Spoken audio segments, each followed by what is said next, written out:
Урматтуу калай калк, кирип келген жаңы жылыңыздар менен. Мына жаңы жыл 2021 уй жылы келди. Кыргыз эли илгертен эле 4 түлүк малдын арасынан ат адамдын канаты десе, ал эми уйду сүт көл, май көл деп айтып келишкен.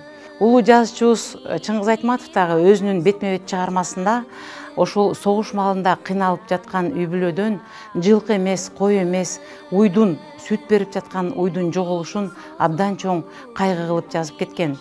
Келе жаткан жаңы жылыбызда шайлана турган ажообуз ак жолтой болсун. Кыргыз элине 2021 жаңы жыл май көл, сүт көл жыл болсун. Дагы бир жолу жаңы жылыңыздар менен.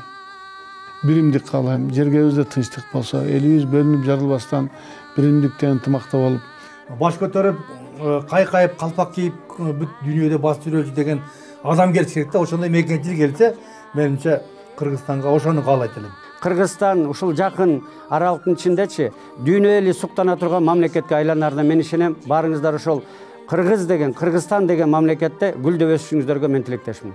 Бардыгыңыздарды келе жаткан жаңы жылдар менен куттуктайм. Жакшылык каалайм, үй бүлөңүздөр менен тынччылыкта болуңуздар.